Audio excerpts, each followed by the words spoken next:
Hello, my name is Dr. Ryan Heinrich, and I'm going to be bringing you a video today talking about good and bad sources of protein. Let's start this video off with a question. What would you say it takes for you to be considered healthy as a human being? Now, most people would say that you need to eat healthy and exercise at a minimum. Now, that sounds great. That's correct. Now, would you not also extend that to the food you eat? Remember, you are what you eat. So for you to be healthy, doesn't your food need to be healthy? If you start to think about health as stress on the body, then this makes sense. If your food has a large toxic load, hormone use, large antibiotic use, and consumes food not designed for the animal, i.e. using it just for weight gain, not necessarily health, then you have a problem. When you eat this food, your body has to deal with all of those things.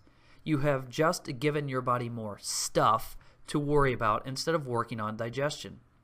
By using this type of thought process, that is how these two sources have been divided. So we're going to start off with the bad sources, give you the bad news first. So based on what we just talked about, I tend to stay away from milk products.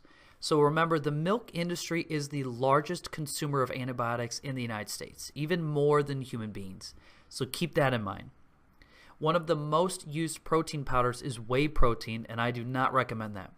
Whey in nature is indigestible to humans. It is also a byproduct of the milk industry, and it has to be modified and will irritate the intestinal lining when consumed.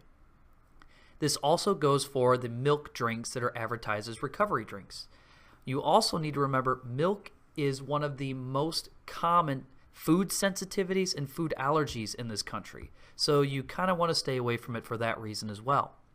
I also do not recommend regular or corn-fed beef or chicken. This goes back to what we talked about in the beginning. Most corn-fed animals are not healthy.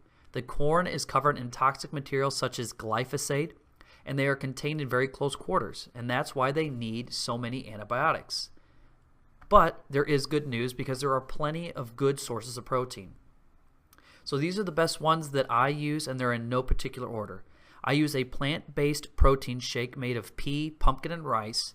I eat almonds, oats, broccoli, pumpkin seeds, Brussels sprouts, spinach.